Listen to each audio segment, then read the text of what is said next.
Good evening, everyone out there in television land, and welcome to the February 2022 meeting of the Royal Astronomical Society of Canada, Ottawa Centre.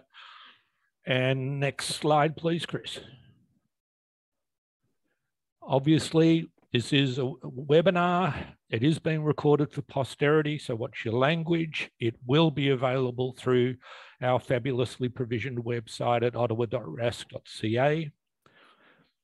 Questions to the speaker only through the Q&A button, please. The chat box is available but won't be responded to in real time, and the hands up is disabled. Next, please. So tonight's action-packed program, my little introduction here. Monthly update of the skies. We get a 6-month update from Marcus Leech on the re-establishment, I guess, of the Canadian Centre for Experimental Radio Astronomy. Simon Hamner doing book review on 3 new solar system atlases, BioBreak and our trivia, Extravaganza. Then after that, I will walk you through our fabulously well-provisioned website. Observation reports after that and announcements to finish up. So, Chris, at this stage, can I share, please? Okay, and I'll just apologize in advance for the typo on this slide in Simon's last name, Simon Hamner. Sorry about that, Simon. I should have caught that. All righty, so I'm... Okay, thank you. We are good now. Now, the reason I've jumped in here is using my prerogative as chair. I would like to introduce a couple of last-minute artistic pieces that have been submitted. The first is by a member I don't know, Patrick Bergignon, sent this in just late this evening, and it's a piece of work that I think demands to be shared with a wider audience. So here we go.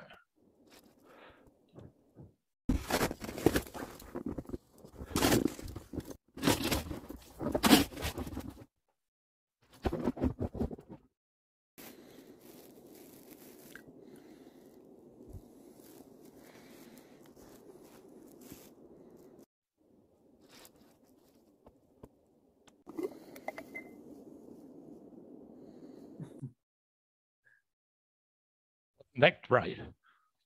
Now, while we're on this artistic note, the following is in response to a comment from Rick Scholes, who facetiously suggested that because of my Southern Hemisphere predilections, that there was a possibility I'd be forcing each meeting to start with a singing of Waltzing Matilda, which I found to be both insulting and terribly parochial in outlook. So instead, I do like the idea of having a RASC anthem. I think it's something that we should be able to get into the program. And so here is an early offering. And Dave, you will now note the segue from the book authors that you presented earlier. Is this the Horsehead? Are these the Pleiades? Some are real messieurs, though the rest are just NGCs. Open your eyes, look up to the skies and see. Mine is a poor scope, my mount so wobbly. I see comets come, comets go, meteors in sky glow. Observer in winter won't stop my observing, you see. I'll freeze.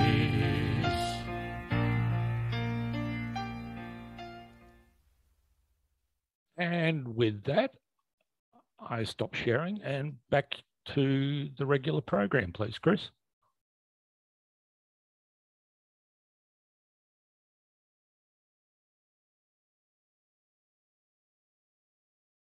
There, back to where we were. Alrighty, so over to Dave, please, for... no, sorry. Not so fast. Not so fast. We've got our new members list there, 11 in the last month. Welcome all. I hope you're online with us tonight and hope to see you all in person whenever that's possible, middle of the year perhaps. Next. Chris, we're seeing your presenter's view, not the actual slides. We're seeing the slides and next slide and so on. So you're in presenter's view. Okay. Sorry, I will restart that.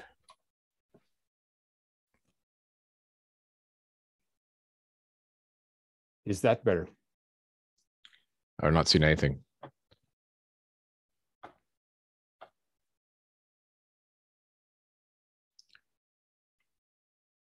Bear with me.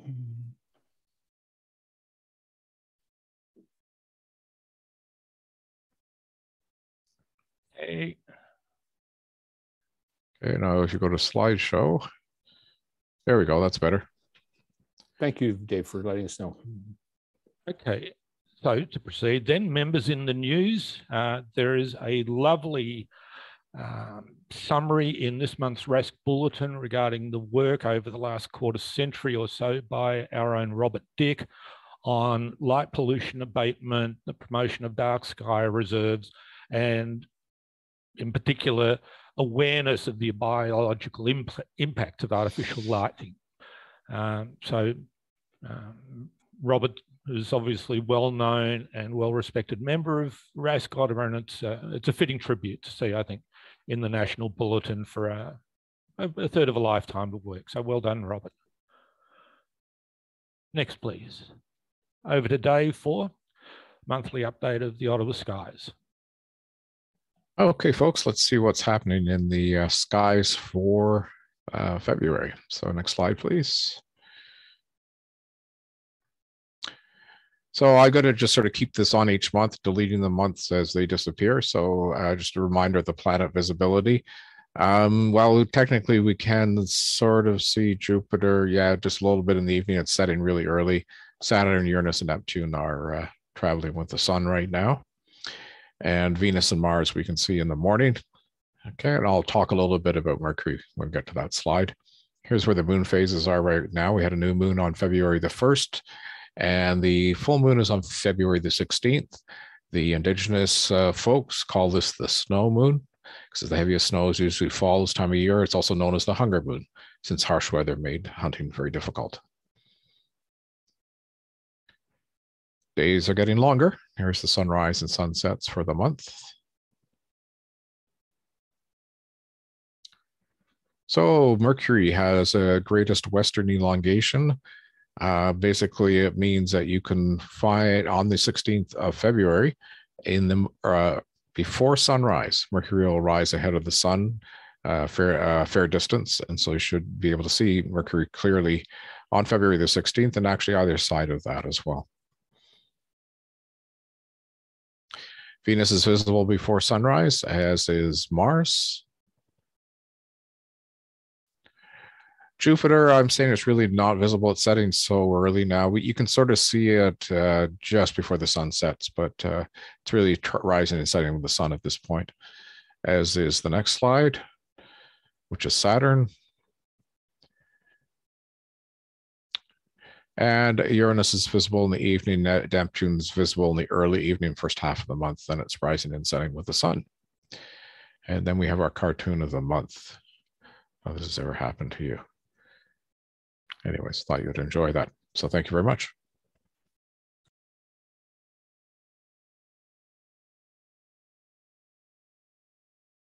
Mick, you're muted. Thank you very much for the update, Dave. So now we can move along. We welcome back Marcus Leech for his update on CCERA and I guess prospects for upcoming activities. So over to you, Marcus. Thanks very much, Mick and Chris. Chris, did you have something to say to me? No, you're going to share your screen now, right? Yep.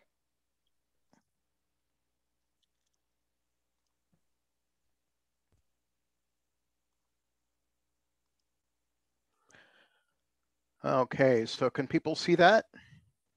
Yes, you just need to go into full slideshow mode. That's perfect right there. Yep. Okay, so I'm going to give a quick update on what we've been up to since the last time I appeared before you, which I think was about 6 months ago. I don't know. I've been giving presentations to so many different places, I can't quite keep track. But what happened to CCERA is that we were forced to leave the Gallipo Center in March of last year, so almost a year since we had to leave our facility in Smiths Falls due to a combination of corporate politics and municipal politics. I won't go into the details. It really has nothing to do with us or what we were or were not doing there, just politics that we had no control over. Since we got some advance notice, we were able to seek an alternative site for our little project. So what we ended up doing was we came to an arrangement with Rob Dick for access to his observatory site in Reed Ferry. We actually spent several weeks looking at various options, and Rob's was really the best option for us. In many ways, it's superior to the Smiths Falls site. The RFI is much lower, that is the radio frequency interference. We have much more freedom to place antennas very conveniently on the ground instead of on the roof of our old building. The only real downside, of course, is that it's somewhat primitive. We don't really have an office and washrooms and you know, conference rooms and all that kind of stuff that we can draw on. But from a scientific perspective, it's actually a much better location. Now, simultaneous with our being forced to leave was a loss of funding support from Carleton.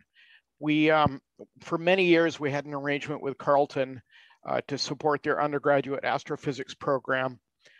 My understanding is that their laboratory program was temporarily suspended during COVID. And since we're part of the laboratory program, they didn't have any funding for us. So we had to do a bit of a scramble to figure out how we were going to make this work going forward.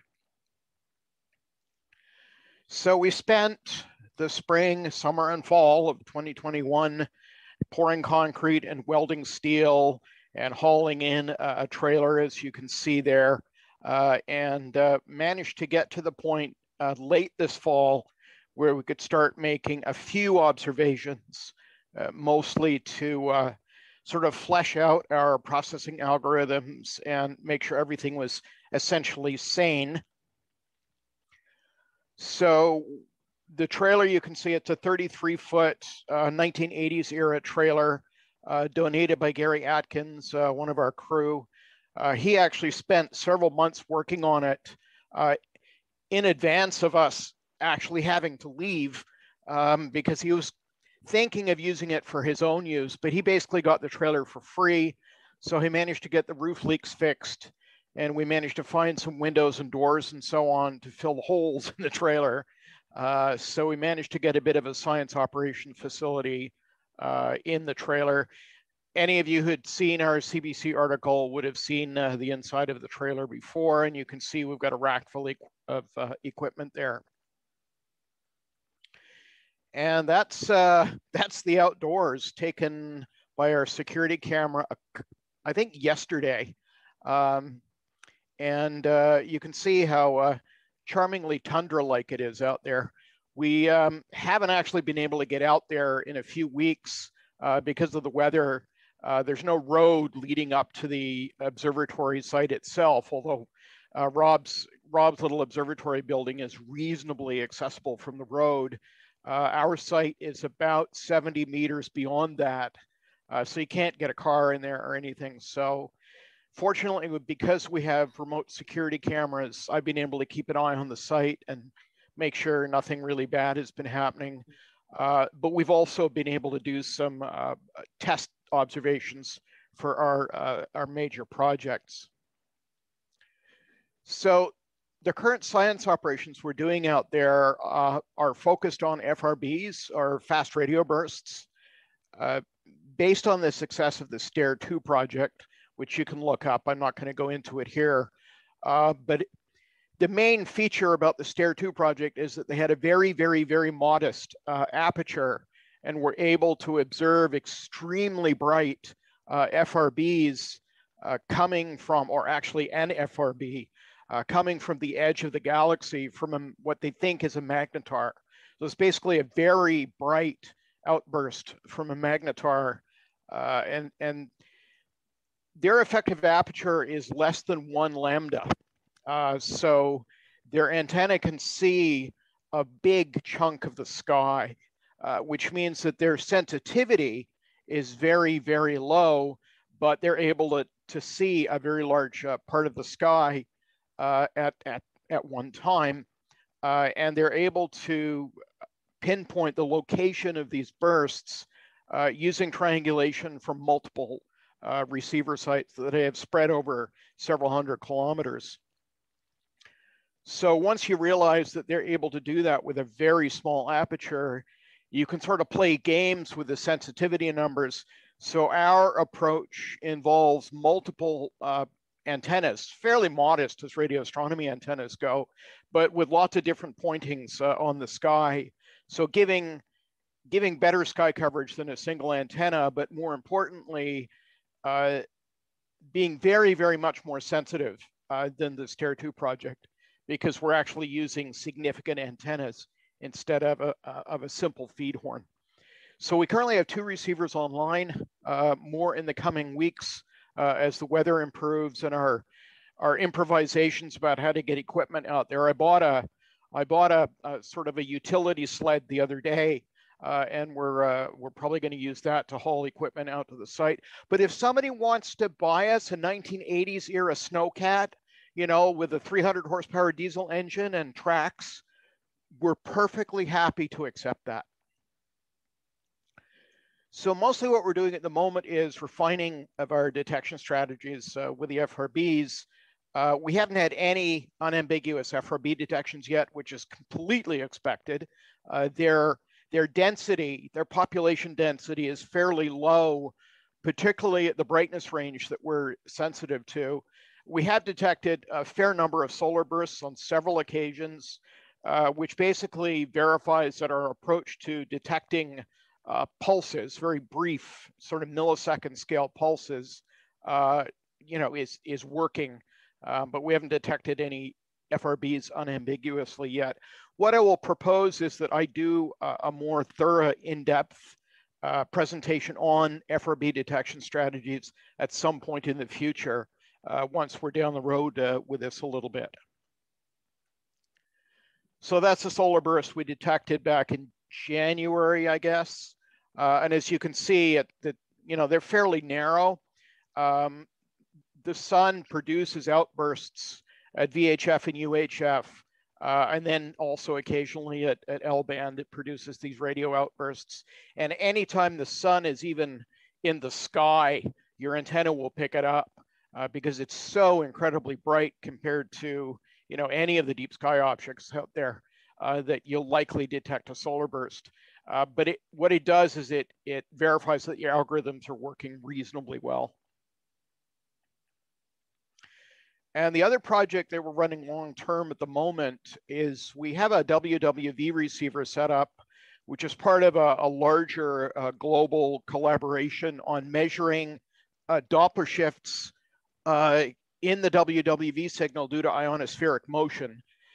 So there's this thing called the Ham-Sci collaboration, which is mostly sort of science-oriented ham radio operators all over the world. We have a specialized receiver set up with a rubidium clock to synchronize our local receiver and be able to measure fairly small, like, you know, 5 to 10 parts per billion changes in the WWV transmission frequency. And that's caused by the ionosphere moving and causing the refraction to sort of move and create a very small Doppler shift. We upload the data daily to our website. And I guess at some point the collaboration will compile the data from all over the world and produce, you know, some very interesting scientific results. We set that up a few months ago because I already had the equipment lying around and it seemed like a really fascinating thing to study. it's not really radio astronomy, but it is radio science. So it was interesting to us. I had mentioned the relationship with Carleton is pretty much on hold at the moment. So the dish that had been earmarked for 21 centimeter sky mapping and spectrometry has been, reallocated to the FRB search. Because you can move it, it allows us to basically decide, okay, today we're going to observe for a week at some given declination and then move it and see what we get. So yeah, the relationship with Carleton is currently on hold due to the COVID situation. Now, the operations through 2022 and 2023, obviously we are going to expand our FRB capabilities. We'll probably add 1 or 2 more dishes and the receiver chains that go with them. We're also planning to build a synthesis interferometer. I've had the equipment lying around for this for several years, and I decided to sort of knuckle down and write the code for it over the last few weeks. So what we'll be doing is what's called Earth rotation synthesis, which allows us to build a synthetic image of bright sources like Cygnus A and Cassiopeia A and so on. In order to do these upgrades, we're going to need to upgrade the power going to the science trailer. So that's probably the first thing we will do in the spring, assuming we can get some funding. So that kind of dovetails right into the funding outlook. Many of you will have seen the CBC article and video and so on that was done several weeks ago. After that, we did get some donations, both from local RASC members here in Ottawa and an anonymous large donor in Windsor. When I say large, I'm not talking tens of thousands or anything, but we have enough funds on hand to support our sort of daily and monthly operations through probably about mid-2023. So obviously, we're still looking to various communities, including you guys, to help support the future. There's an email address there if you are interested in making a donation. As I mentioned earlier, our most immediate big ticket need is a power upgrade. Power for more computers and receivers, although the receivers don't take much power, and also heating and cooling. We have to heat the trailer in the winter. We're only doing so minimally, but it is consuming about 700 to 800 watts just to sort of keep the trailer from freezing. And then in the summer, we'll need a cooling load. There's no way we're gonna, with all those computers in it, we're gonna be able to keep it cool enough just passively. So we will need air conditioning in the summer months, and that requires a power upgrade. It's kind of interesting how when you move to a primitive site like this, that you have to think about these things. And of course, when we're in Smiths Falls at the Gallipo Center, we didn't have to think about it. I mean, there was plenty of power everywhere. There was plumbing, all of these things that you kind of take for granted. But once you move out into the middle of nowhere and try to put together a significant science project, you have to start thinking about this sort of thing. And that, I think, is it for the presentation. And I will do the stop sharing my screen thing as soon as I can figure out how to do it.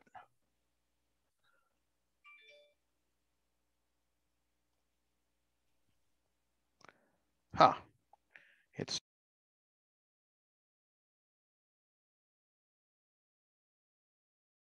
okay, Marcus, thank you. I don't see any questions in the chat, but I've got a couple for you. Sure, go ahead. What is WWV, please? Oh, sorry. I kind of forget that there's no 100% overlap between the ham radio community and the astronomy community. WWV is a radio station mostly located in Colorado, in Boulder, that is used to transmit standard time signals all over North America. And their entire transmit chain is locked to a cesium clock. So it's very, very, very precise. And because it's a very, very precise transmitter, you can then measure what's happening to it if you have a reasonably precise receiver. So it's been used for decades. I don't remember when the first WWV station was put on air, but it would have been probably in the early 1950s, and it's been transmitting continuously since then. Yeah, I sort of remember the good old days when observers were using those time signals for occultations and so on. Yeah, Anyway, absolutely. Yeah. Okay, so my second question, last time I was out at Sioux Falls, you were in the process of building a skateboard ramp for the kids that you're actually hoping to use as an analog for the Chime facility out in the West. And given the current work on FRBs, I was wondering whether there was any plans to roll forward with that trough receiver. Well, I think the main thing we got out of that was that while they're easier to build than dishes, they still take a lot of time and money to build. And the problem is that using them the way Chime uses them requires some fairly sophisticated receiver equipment that we just don't have the budget for. So we basically used it as a learning exercise. Can you build a parabolic trough set up reasonably well? The answer is yes. But to be fair, that question was already answered in the late 1970s when RASC Ottawa Center built the observatory out at RRO for 200 megahertz. They built a pair of fairly substantial parabolic trough antennas. The only difference was that we were going to use beamforming so that the antenna could be pointed at multiple places on the sky at the same time, which is what Chime does. But the budget just isn't there for us to do that. So we just used it as a learning exercise. Part of that will actually kind of be reborn in the synthesis telescope thing we're going to build. So if you can imagine a parabolic trough antenna, a skateboard ramp that is cut up into slices that are basically 1 lambda wide or maybe a little bit wider, then you end up with an antenna with a very weird looking beam pattern. So it's very narrow in one direction and very wide in another, which makes it ideal for Earth rotation synthesis. You don't need to point the antenna in RA. You just point it in DEC, and you let sources kind of drift through for hours at a time. Okay, well, thanks for that. And we do have one question from Chuck O'Dale, who's stating that he'd be interested in pulsar rise fall time characteristics and whether or not you have the sensitivity to capture such. Well, it depends. If you're looking at a known pulsar, the brightest one that we have is BO329 plus 54, which was the one we were looking at a couple of years ago. Its peak brightness is about 1 Jansky. So the problem is you have to do what's called synchronous detection. So you can't actually detect a single pulse at a time. You have to detect sort of an assembly of pulses that are overlapped on top of one another. If you want to do single pulse, you need a much bigger antenna, which also means tracking. And tracking for a large antenna gets expensive very quickly. Okay, thank you. And there is one more question, and I think we'll then close on this. Sure. This is from Michael Wolfson, not me. You mentioned the need to do some programming. What sort of programs do you need to write? Can you please give a bit more explanation? Okay, so all of the radio side of things is done with an application framework called GNU Radio. And we use that quite heavily for the real-time aspects of the processing chain. for the FRB project, it's kind of divided. I mean, I didn't want to go into the details of how this all works, but it's divided into a couple of different pieces, and those pieces are written in Python. So generically Python programming. Alrighty. And with that, I will thank you, Marcus. I personally would like to get out and visit the new digs at some point after the snow melts, and I'd be looking forward to that. Yeah, well, get back to me in a few weeks, and that should be possible. Great. Well, And thanks again. keep in mind, Mick, and for anyone else, twice a year, Rob Dick normally hosts an open house at his observatory on the same site. So apologies if Rob didn't want me to say this yet, but that's normally the opportunity to go see this place. Beauty. Thanks, Chris. And thanks again to Marcus. So next, Simon with the misspelled name, reviewing his new planetary atlases for the 2020s.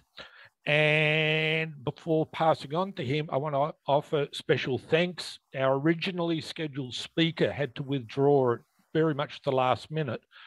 And Simon volunteered and was able to come in at very short notice to give us the current presentation. So thanks, Simon. You're a lifesaver. And Chris, over to him. Chris, am I going to run this from my computer, or are you running this from yours?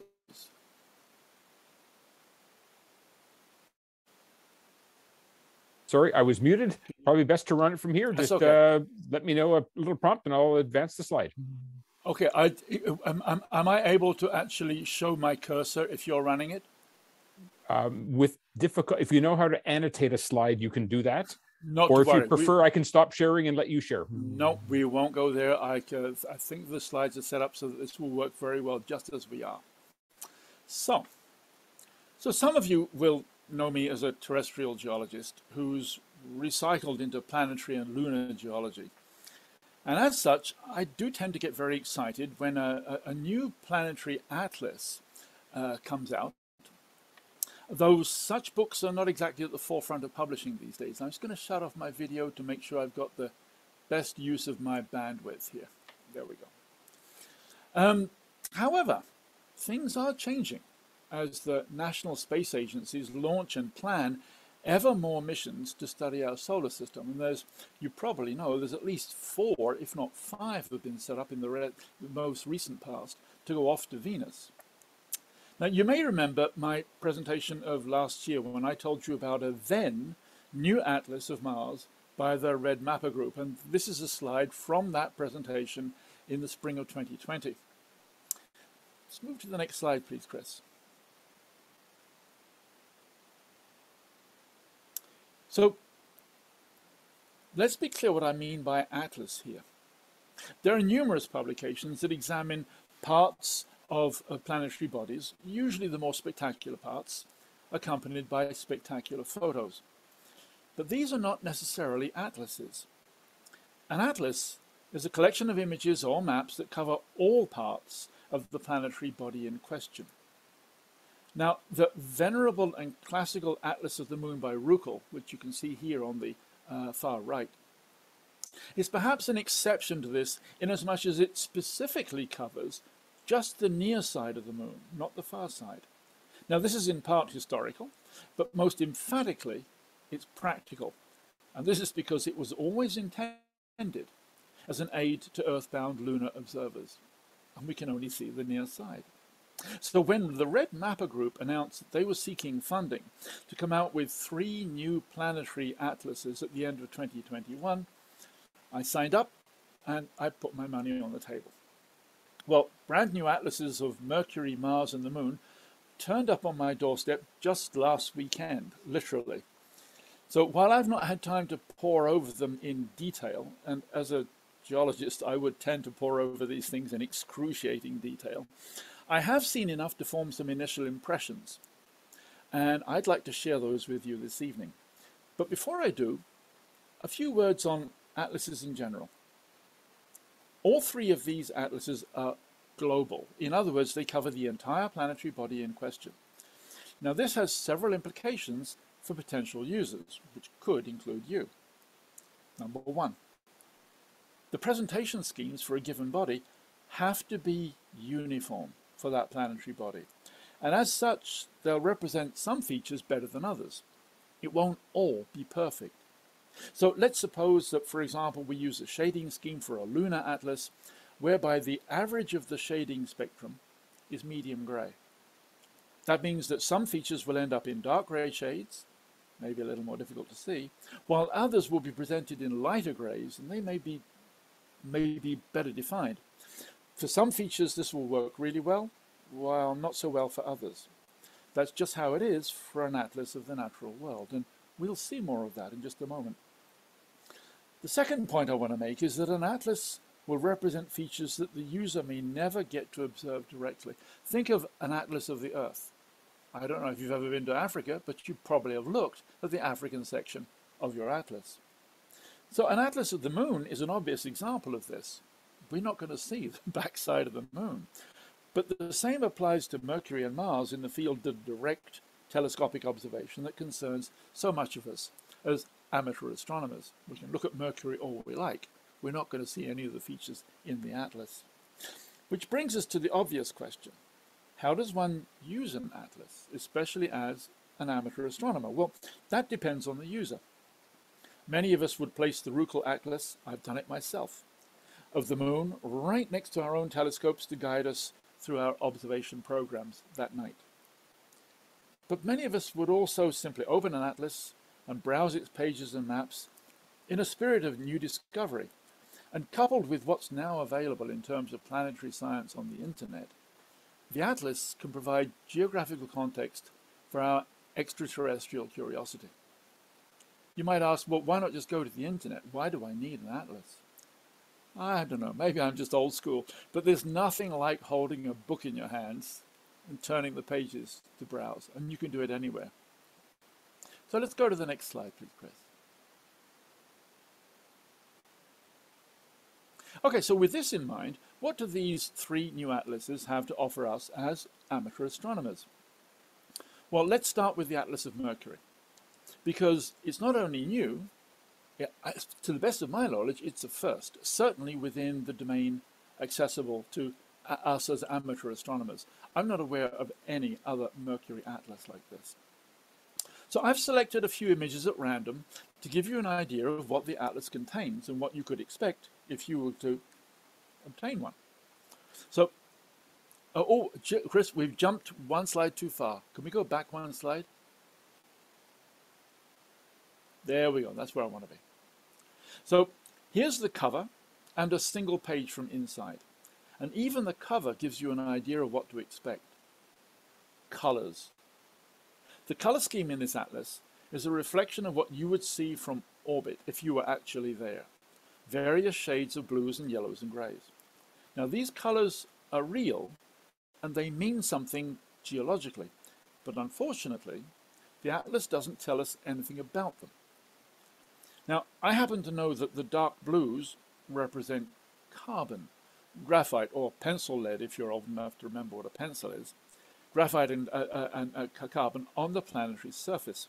And at least some of the light blues, and you can see a beautiful light blue there in the middle of that crater, just above center on the right-hand image there.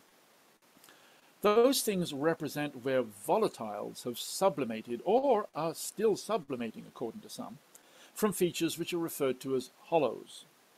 But it's not obvious to me that this applies to the streaks of light blue that we'll see in a moment in a different image. The significance of the yellow patches, which you can see in both images here, is really even less clear. Some of them are localized in and around impact craters. You can see that on the right. Again, that impact crater that's got a blue patch in the middle, it's also surrounded by a reasonably brighter ring of the yellow material. While other areas of this yellow material cover almost entire polar regions. If you look at the cover image on the left, you can see that the entire northern polar region is yellowish. And in fact, so is that rather large patch under the word places. That's that is the largest impact crater on Mercury. Now, again, the atlas just refers to these yellow patches as albedo features. Albedo just means that they're bright and they reflect a lot of light, but with no further explanation. But I'm not blaming the atlas, because when I did a quick search on the internet just the other day, it failed to turn up much more of an explanation than that anyway. Next slide, please, Chris. There we go. Now, colors aside, the resolution of the textures and geographical topography is simply amazing in this new atlas. You can look at the picture on the left there, which is very much in shades of blue, meaning lots of carbon. And you can really see the pockmarking right the way down to very, very fine scale. And if you look at the image on the right, in the Calores Basin, which is the word I was actually grasping for a few minutes ago, you can see the feature that's in the middle. It was originally called the spider. We know it's better than that. But you can see how well it really is brought out. And notice that ring of yellow around the impact crater to the left of it. The resolution of these images is really quite extraordinary. And to be honest, there's a new Mercury probe, Bepi Colombo. I'm not quite sure where it is with respect to its time frame for actually getting into orbit around Mercury, but it's going to be feeding us back some new information relatively soon. And these atlas pages will really come into their own as Bepi Colombo starts to explain to us what these various colors really mean in the various places across the surface of Mercury. So let's go to the next slide. There we go. And this is another pair of pages, and these highlight the interplay between the surface textural features and the distribution of colors. Clearly, the light blue in streaks on the right has been ejected from a spectacular impact crater, so it doesn't look like volatiles from these hollows at all. But it is something from the subsurface. But then, if you look at the picture on the left, the dark blue there in the floor of that huge Rembrandt crater, it also represents carbon from the subsurface. So the blues and the yellows, we don't have a lot of detail about what they exactly mean in exactly each image of the atlas, but we've got a general idea. So what's my take-home message here about this atlas? Well, my specialist niggles aside, this is a fascinating book that I will spend many hours studying with the greatest of pleasure. I think you might too, but it's maybe not for everybody. So let's go to the next slide.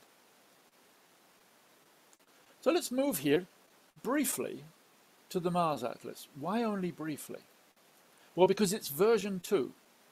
And frankly, it's not very different from version 1 that came out just a year before. Let's go to the next slide.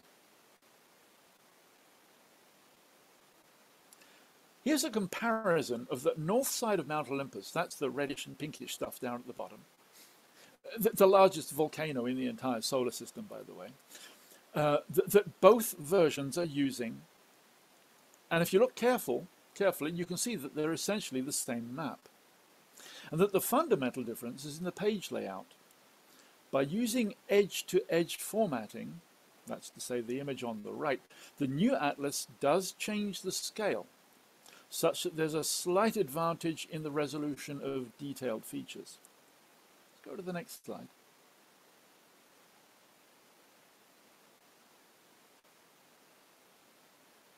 And you can see the same effect here. This is at the boundary between the highlands terrain, which occupies most of southern Mars, and that's in the lower left of both these images, and the northern plains, which is the really low-lying stuff that occupies most of the northern hemisphere of Mars, and that's in the upper right.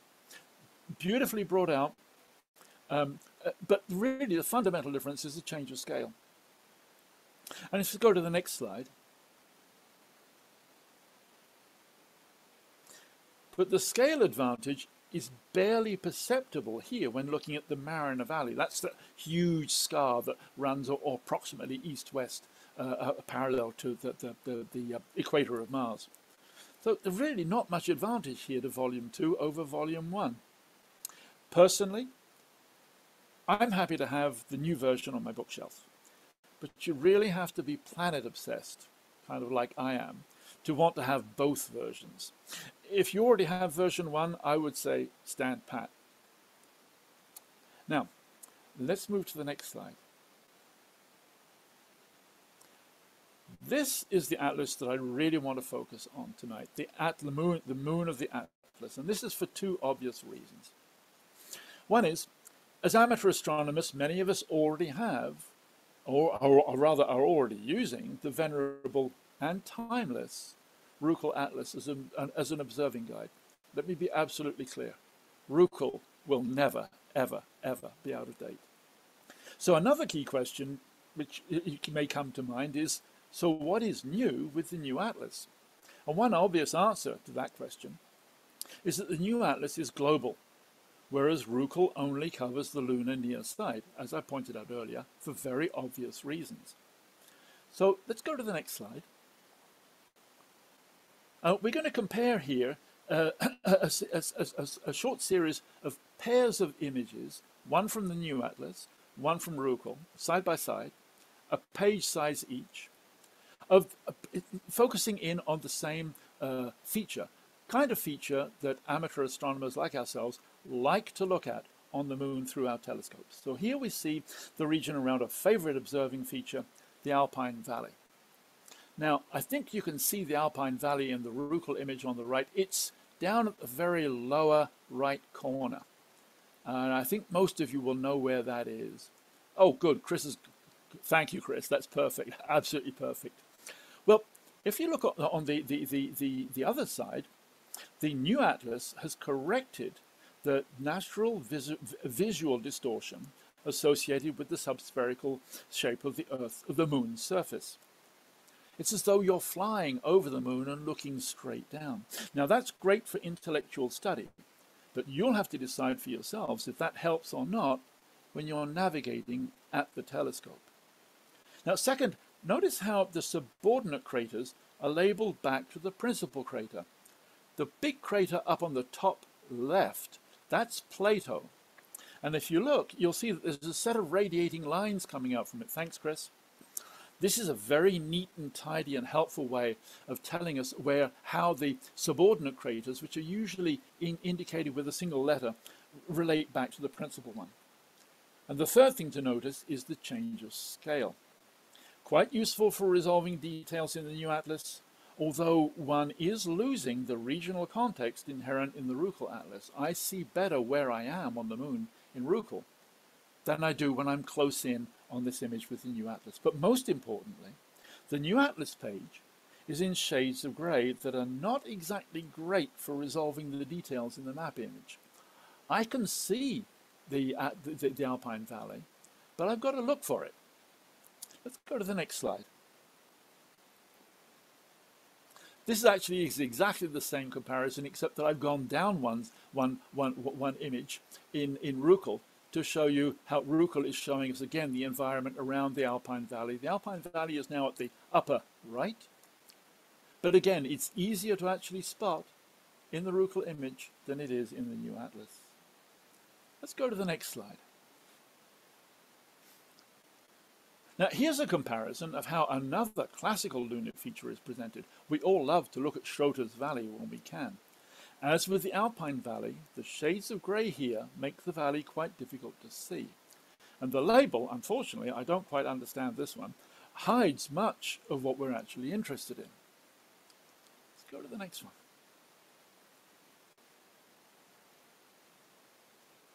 There we go.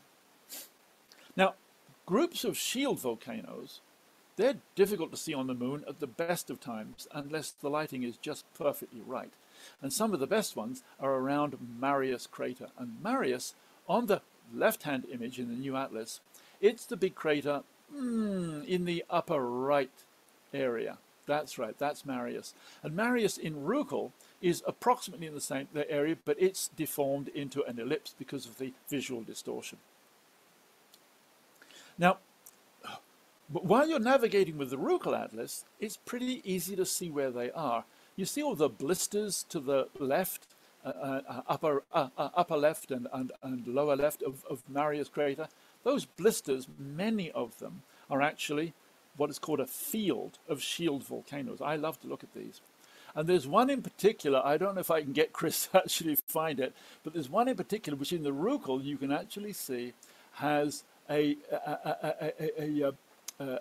vent, a hole right at the top. I don't think we're going to see it, Chris. I don't think I can guide you there. Let's not worry about that for the moment.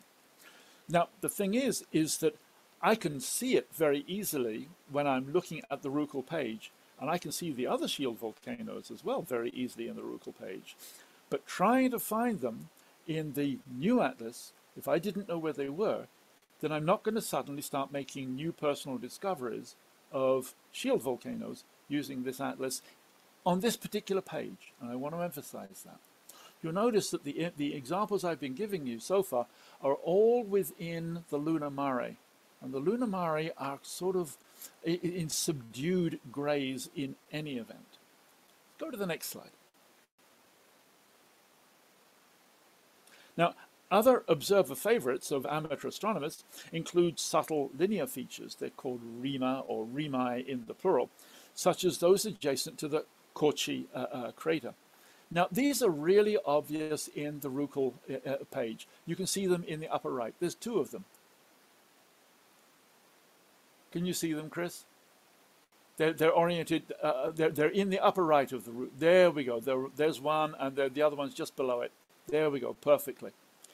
Now, they're really easy to see in Rukl, but I can barely make them out in the new atlas. I know exactly where they're supposed to be. But even looking at that page in good daylight, I was having trouble seeing them. Now, again, it's because of the shades of grey that have been employed on this page, and more specifically, the shades of grey to represent the lunar mare. But hang on a minute. What's going on at top right in the left-hand image directly from the new atlas? There's something light grey, and it's really, really easy to see what's going on there. This is highland terrain, and the resolution here is just simply splendid compared with what I was seeing in the lunar mare. So let's look at more highlands terrain, and let's go to the next slide.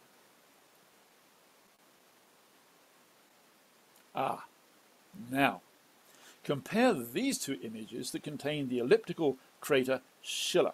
It's another observing favorite, although it's quite challenging because of its location, right down exactly. No, actually, Chris, that isn't Schiller.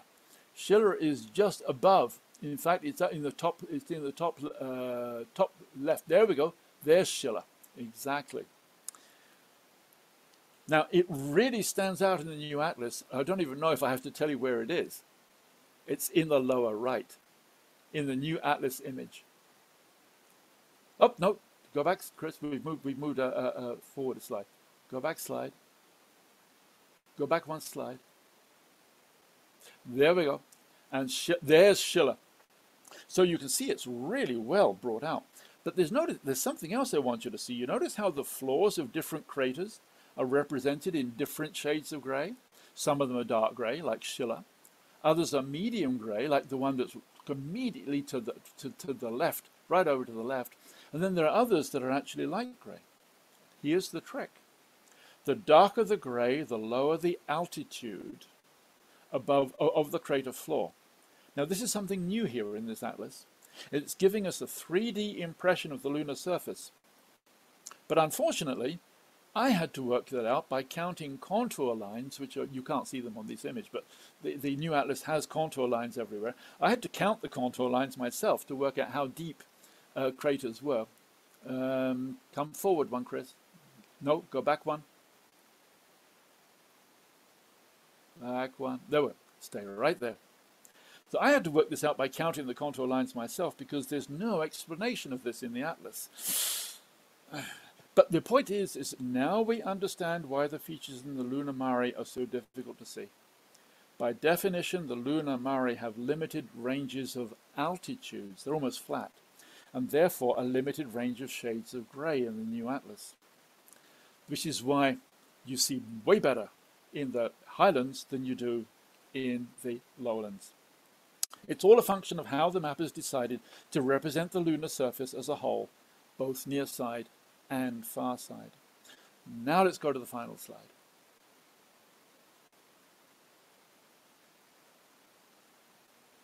There we go.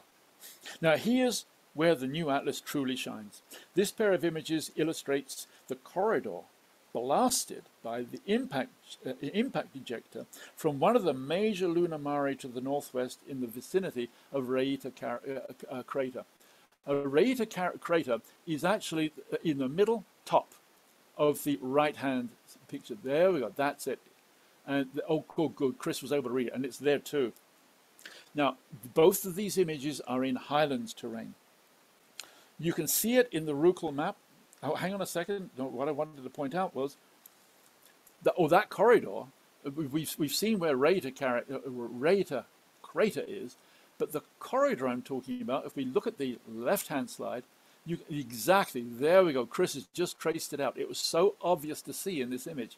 Chris, can you find it in the Ruckel? It is there, but I know where it is, but it's a lot more difficult to see. So you can see it in the Ruckel map, but it really stands out in the new atlas page. So the new atlas really performs well for highland terrain. And remember, the far side of the moon is mostly highland terrain. So it looks like Red Mapper actually got this one right, even if some of our favorite features are less than spectacular when they're sitting in the lunar mare on the near side. So let's go to my final slide. So what's my take-home message tonight? Well, Red Mapper has launched a new set of planetary atlases, and despite some niggling gaps in presentation, some of which are understandable, I want to emphasize that point, I think they've done an excellent job. If you want to get a hands-on full preview of these atlases, go to redmapper.com, redmapper1word.com, and click on their portals, P-O-R-T-A-L-S, for access to all the map pages online. You can see the whole thing, and it's for free. Personally, I still appreciate having the atlases in my hands and printed on paper. That's me, I'm old school, maybe some of you are too. The Atlas of Mercury fills a gap that needed filling. There wasn't one before, not in our realm.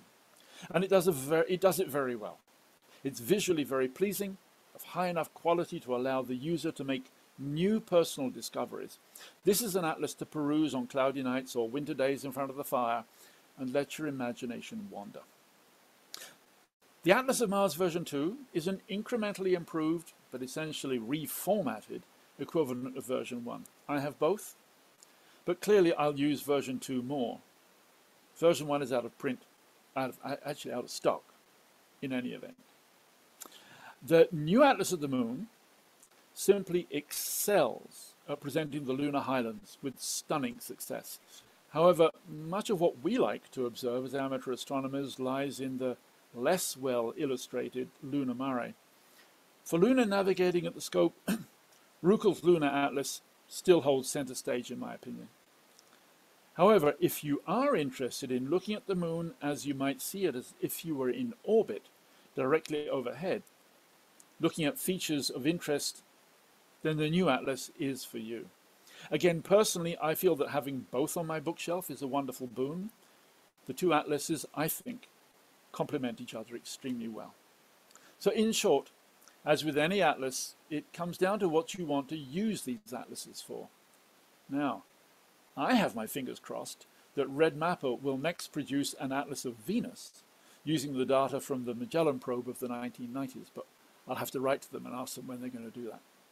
As always, thanks for listening. Thank you very much, Simon. Comprehensive and clear.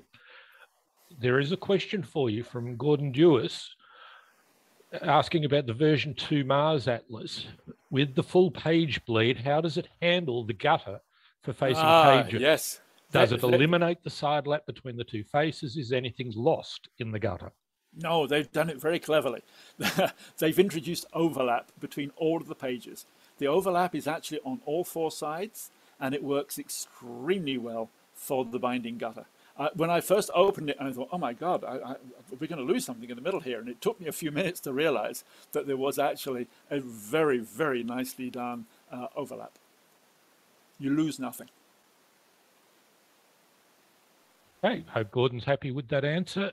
I don't see any other questions at this stage. I too love physical atlases. You've got me wondering, man, why credit card is to get out and order these. By the way, Mick, when I looked on the web because I thought people might ask what the price is. I couldn't see a price for these individual atlases, but the price for the original volume 1 for Mars was in the $40 the US range. It was $40. It was $40 US. I'm imagining that's what these will be. Beauty. Okay. Well, thanks again. No other questions. So I guess we're up to the BioBreak. And your trivia question for this month, most of you will know that in December, the moon will be, there will be an occultation of Mars by the moon. An occultation occurs when one body obscures another. So my question is, what is the gerund or the verb, the ing word of occult? The moon will be watting Mars come December. And with that, I'll see you in 5 minutes.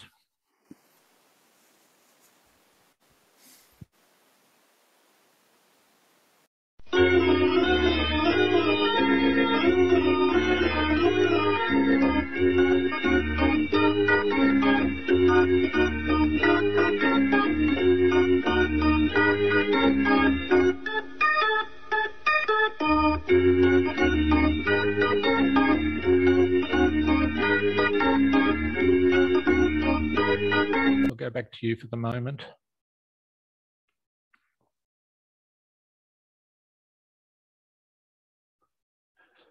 Alrighty, so the discussion on the advantages of membership of the RASC in general, Ottawa RASC in particular. As you can see there, there's a variety of scales of membership for individuals, families, and students. Depending on the mix, $88 a year for a normal individual, $82.50 plus 15 per adult, plus $8.10 per youth for your family membership, and $53 a year for youth under 21 or students under 25. What sort of bang do you get for your buck? Next slide, please, Chris. Normally, you have access to many physical resources. Because of COVID at the moment, that is really only the Fred Lossing Observatory. Otherwise, and perhaps by middle of the year, we'll be back at the museum and able to give you access to the telescope loan library, as well as the book library. Meanwhile, there's nothing to stop you participating in the various observer certification programs that are available under RASC. Next one, please, Chris. You get a number of publications that are available. Sky News comes out every 2 months. The quarterly journal of the Astronomical Society, a bit more academic fodder. You get the Observer's Handbook once a year, highly regarded worldwide, and our monthly local newsletter, Astronauts.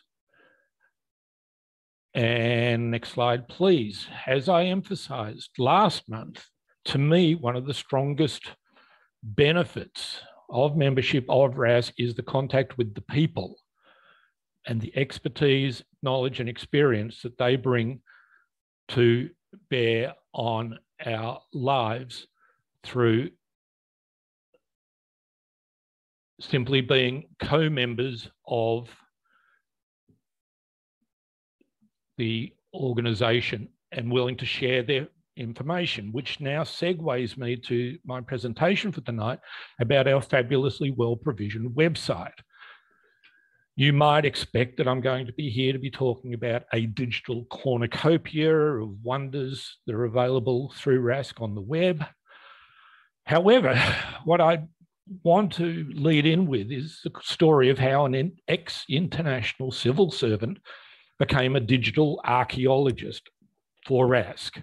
And this is an epic voyage of discovery and personal enlightenment, and not simply some nerd talking about a website. So why am I here? I crawled into Ottawa in 2016, just in time for the Venus Transit event up on Parliament Hill. I'd been here 3 days. I'd recently retired from the UN in Canada after 30 years. So yes, that makes me the only Australian to have voluntarily retired to Ottawa after having lived in the tropics. Go figure. My career, while I was with the UN, was in information technologies, and I had lots of prior experience with Drupal, the software used for the RASC site. Sorry, can I just interrupt, Mick? Are you not intending to be showing your slides and that cover Yeah, this? sorry, did that not go through? My mistake, Chris. I've stopped sharing, and I can now start.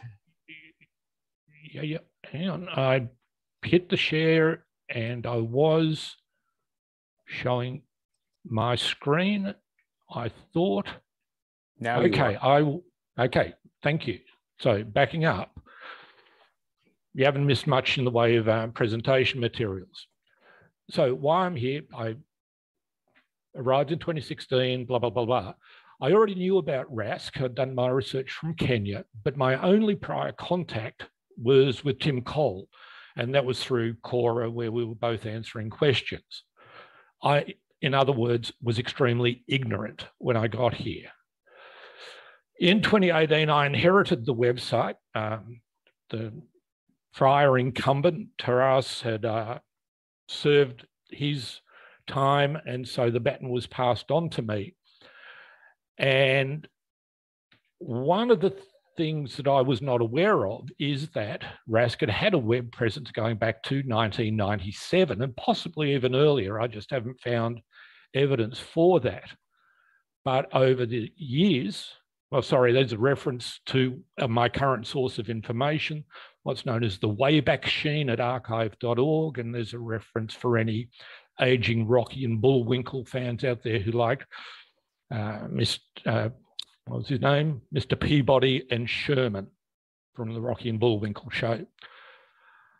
What I've learned over the last 3.5 years is that the poor old website underwent many, many changes and migrations, different software platforms, different hosts, different internet domains, and that an awful lot of content had been lost over those years. I'm still discovering some of that content and trying to get it forward.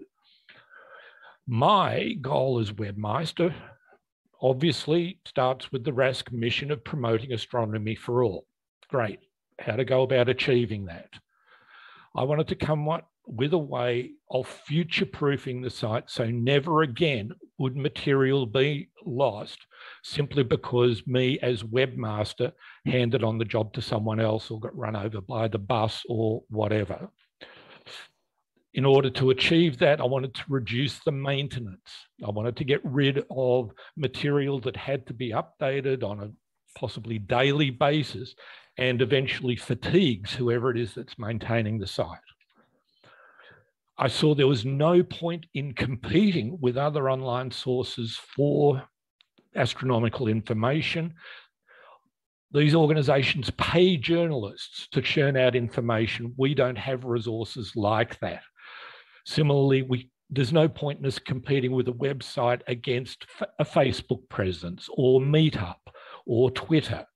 That was not to be what I saw the purpose of the website to be. I wanted to find a way to encourage membership to get more people engaged in astronomy, and that by identifying and bringing forward our unique added value, that would possibly be the most effective way that I could commit my resources to hopefully encourage membership. So what was my starting point? It was astronauts. Why astronauts? Because, as I found, it's available, and I'll get to that question of availability in a moment. It is personable, i.e. it is written by the people of RASC Ottawa for their own peers, partners, friends. It is not a professional journal. And most surprisingly, I have to say, but perhaps importantly, it is actually a significant record of the activities of the centre, going back to 1963. As you will see in a moment, back in those days, it was typed, mimeographed, it had hand-drawn illustrations, and it was mailed out to members for the princely cost of, I think, $2 a year. Fortunately, most of that legacy has been preserved by Chris Terran and others, not only in the digital formats, but in a program that I believe happened about 4 years ago. A student on loan was able to scan, digitize that legacy, produce the metadata for it, but that content was not web discoverable. So the first task I set myself was to correct that. In doing that, I went through the content. I am still doing so. And I find stories, I find people, I find skills, I find knowledge, I find significant events, such as this little gem from the June 1978 editorial written by Rolf Meyer, thanking all those people who had congratulated him for being the first Canadian to discover a comet on Canadian soil using the RASC telescope that was then at, I think it was Indian River Observatory. This is significant history, and yet it was not available. I had no idea who Rolf Meyer was. I had no idea what his role in the club was, and I certainly didn't realize that he had landed such a big fish. So these are the issues I've set out to address with the website. And that brings us back again to this emphasis on the people, the members, the presenters, old hands, current members, and so on. And with that, I'm going to commit that most daredevil of acts and switch to a life-threatening live demo of the site and walk you through some of the features. And voila, here we are. This is the current website, and it has fresh content on it.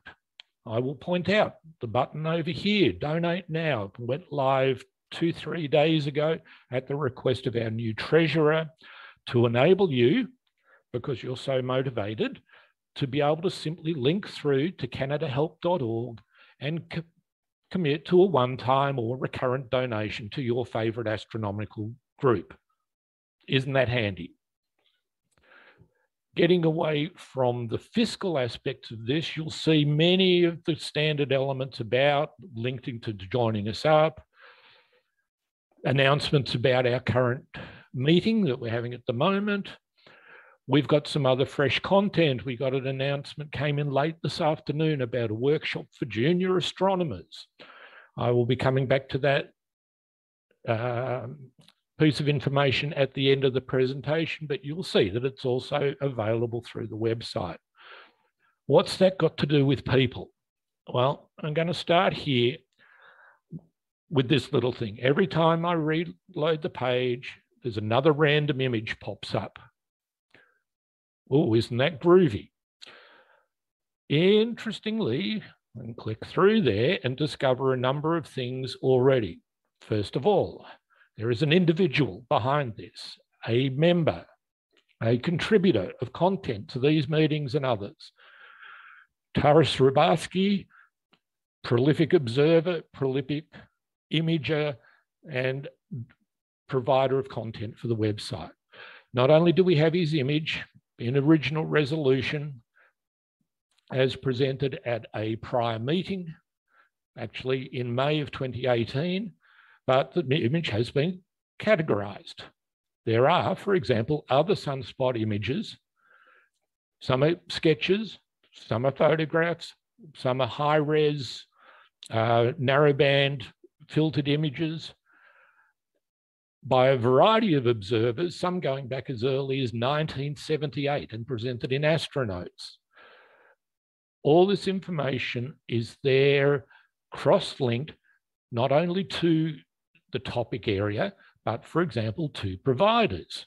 Here we have this observation by Jim. Many of us will remember when he brought this up back in 2020. Jim, again, is an active member of this society. You can see the number of presentations that Jim has offered. I've been capturing the presentations again, courtesy of Chris and Karen Finstead, who have maintained back copies of the old PowerPoints and Word documents and have been able to bring them forward. They, again, are categorized. Jim, as we know, loves bringing presentations that are mostly on the topics that are observational and practical for the group, as well as his monthly observation reports or his contributions to those. You will see that the content of Jim's presentation is first of a 3-part series on astronomical filters, is available as a PDF. You can print it directly from screen. You may download it. You may search the text for applicable content. That's all now available. Other observational type presentations include ones from Bob on building his own scope, the recent work with Jeremy on aurora chasing, and so on. Many of these presentations are actually parts of series. Jim has done a 3-part series on astronomical filters. There are other series, such as Images Corner, where contributors have included Paul and Bob Olson and others, and so on and so on. So what I've tried to do here is get all the cross-linkage going. You, as someone who knows nothing about RASC, will find the topics of interest as well as the people who have brought forward the information about those topics, whether through their images or through presentations to the meetings. So as a bit of a recap, back over on the left-hand side, quick links, we can go through to Astronotes, my starting point for mining all this information. And you will see that it is, I won't say totally complete, but it's pretty well populated all the way back to 1963. Each of the scanned images is now text searchable. It will show up on the, Google search or any other search engine out there. This stuff gets crawled about twice a day. So RASC Ottawa, in a sense, is much more discoverable than it was when I arrived here in 2016. There's information about FLO maintained by Rick. Again, the guy whose fault it was that we now have a RASC anthem. There is a library of the meeting videos. Obviously, this one tonight is not here, but last month's is. Our current meeting will be up in the next couple of days. Under each video, you will see the highlighted keynote presentations, less so the regular stuff about Ottawa skies because it's very time-sensitive information, but things of long-term relevance are broken out. Each individual presentation you can jump straight to in the video rather than having to sit through the whole thing, or you can watch the whole thing, up to you. Each of the observing challenges produced by Oscar, again, available on a month-by-month compendium basis. There's last month's challenges, beginner, intermediate, advanced, and lunar. Obviously, tonight's are not in there yet. They will be in a couple of days. The presentations each month are available as a collection, searchable. You can pull through looking for any of the presentations that have been made by Bob Olson, for example. Again, we've got stuff on imaging, on the practice of building the counterweights for his telescope and so on. There is a compendium of the observers that we've had, no, not the observers, sorry, the presenters that we've had, again, at this stage going back to about 2016. For each of those, there are some bio information, the individual presentations that have been presented, and a index to the images that are currently in the album, I guess you call it, courtesy of that observer. There are short videos, things that don't go into PDFs, like GIFs, short movies, and so on. Some of these are very brief animations of events. Others are almost semi-professional productions from the likes of Doug Loomer on the lunar eclipse back in 2019. So, Mick, I can't help but intervene here and beg you to put the new anthem into this section. Oh, absolutely. You've had many people tell you how horrible it was and how fantastic it was at the same time. It was part of the historical record, so it will be there. Thank you. Okay. Uniquities are just weirdnesses that there's no real existing category for. Paul's stereo images, for example, this is where I try to land stuff like that. All of the observations, again, are categorized. Let's find a good example. M78. Not only do we have Andrea's recent contribution, but you can click back through there and find any other contributions that have been about M78. And apparently at this stage, Andrea's got a monopoly on that. But for example, if I go to any of the other Messier objects, more popular ones like, well, let's just do a search for M42. Oops. Try that again, M42. Not surprisingly, a large and growing population of images by a variety of observers going back at least to 2015 and probably earlier. And I'm sure we'll get more in the near future, given what some of the challenges are for this month. Finally, some existing favourites that have been slightly modified. We've had Attila's sky conditions map on the website for many, many years, at least as long as I've been around. What's happened more recently, though, is that we've got additional information about weather conditions at FLO, not only Attila's existing chart, but also the weather station that was brought online and shared with us back towards the end of last year. These charts cover about a 72-hour window. As you can see at the moment, it's not worth going to FLO. It's showing as very cloudy based on an all-sky sensor that's within a kilometre and a half of FLO itself. You've got your wind speeds nice and calm. You've got dampness and humidity. And lo and behold, we can see that it's nighttime out there. There is also the sky tonight. This is a bit more of an observer's compendium. Your satellite data showing complete SOC-in, potential precipitation data, sky map, sort of thing you can find on lots of other sites, but still handy for us. The clear sky chart again, moon librations, moons of Jupiter, and observing targets current for tonight.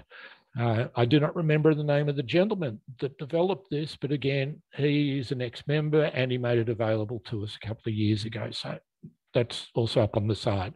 You've got tonight's almanac.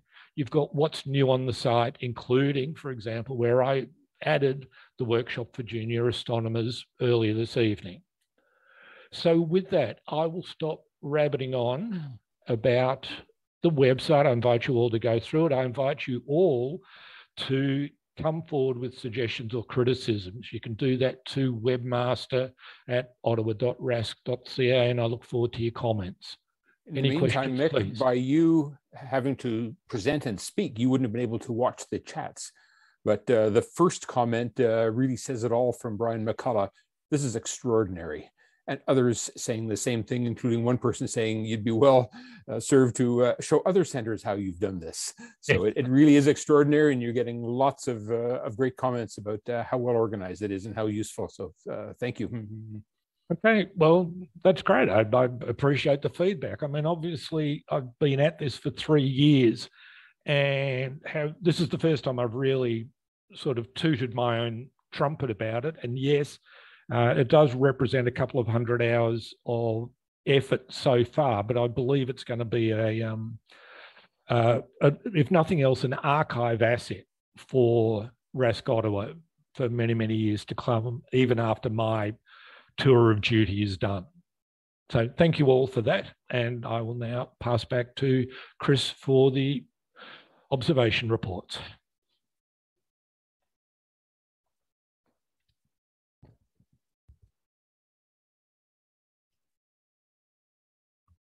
But I assume, Mick, you'll guide us through each of the presenters and I'll spotlight them. Muted myself. Or if you want to walk them through, Chris, I don't mind. As you can see on the list, so for the presenters, they can see the order here and know when to be ready for their observations, but we will start with Jim Sophia. I'm ready to go. Well, thank you. This is one of my favorites. It's the Rosette Nebula, NGC 2244. It's an H2 emission nebula where hydrogen is ionized by hot stars nearby. The Rosette is located near a giant molecular cloud in the constellation Monoceros. It's 5,000 light years from Earth and measures roughly 130 light years in diameter. This 4-minute stacked image was taken with the William Optics 61mm refractor at f4.7 on a Celestron Evolution Alt-Az mount using the Malencam Skyraider camera, the DS10C Tech. And I've also used the light pollution filter, the Ideas MBX filter. This image was post-processed using Topaz Studio 2. And that night was a very cold night, but I was in the kitchen imaging off the balcony at the time, very cozy. Next one, please. This is the Monkey Head Nebula, NGC 2174, another H2 emission nebula. This one is located in the constellation Orion. It's estimated to be approximately 6,400 light years away from Earth. And this 3.5-minute stacked image was taken with the same equipment, filter, and software as the Rosette. Next one, please. And this is the Flaming Star Nebula, IC 405, an emission nebula like the others, but also a reflection nebula where dust and interstellar matter is reflected by the light of nearby stars. The Flaming Star is in the constellation Auriga. The total exposure time for this image was 3 minutes using the Octolong L Extreme filter. Thank you. Thank you, Jim. Bruce, can you cut back to me for a sec? Oh, you want me to stop sharing? Just for a sec, please. The reason I've asked to jump in is to go back to the website for a moment. Here's one of Jim's contributions from last month. Again, prolific contributor, but also a good boy, because Jim Sophia provides in text information relating to the acquisition of his images. He started doing this last year when I beat him over the head about it.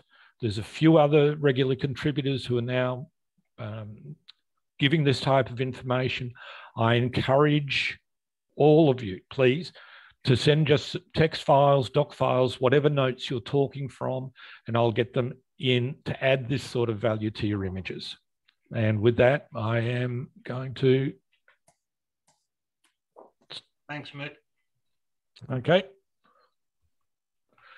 Can I get out of here now?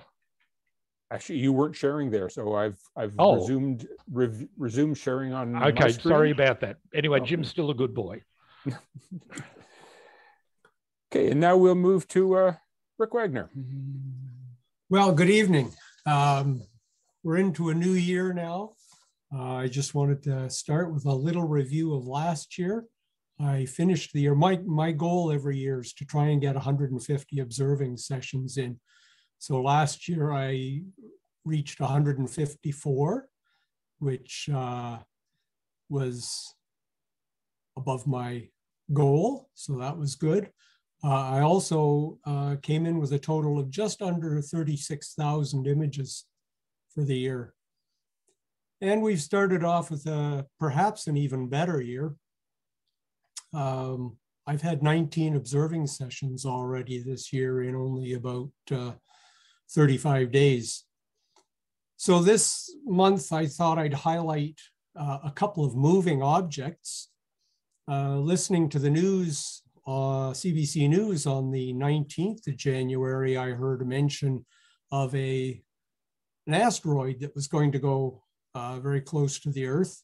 And I said, well, okay, that happens occasionally. And my wife says, you're going to take a picture of it? And, oh, well, I suppose I could try. And so I went digging around and eventually found through spaceweather.com the identity of the object, and then went over to the minorplanetcenter.net, and they have an ephemeris service. You input its identity and the times you would like positions for, and they give you the RA and DEC. And surprise, surprise, it's like 10th magnitude. So what I did was I spent about an hour pointing the telescope. Now this is the 16-inch Boltwood Newtonian, and I would just point it at a spot that the asteroid was going to go through sort of 2 or 3 minutes in the future, and then just start imaging. And I tried everything from 1 second to I think about 60-second exposures. And you can see here, these are a series of 20-second exposures. And the field of view here is about 18 arc minutes wide. So you can see that 20-second exposures, it's really moving along. It took a couple of minutes, 2 or 3 minutes to cross the field of view. And very bright. So it was quite an exciting thing to see. And in addition, the 1 second and 2 second exposures, the asteroid is actually round enough that I can do accurate astrometry, measure the position of the asteroid to great precision. And so I'm going to be submitting my observations to the Minor Planet Center so that they can refine the orbit of this object. It's about 1.7 kilometers across, and it missed us by about 2 million kilometers. So not very close, but for a 2-kilometer object, that's as close as you want to get probably. So next, something that's a lot fainter. This was a friend in Kingston who got me onto this. He imaged this thing when it was a lot closer than when I did.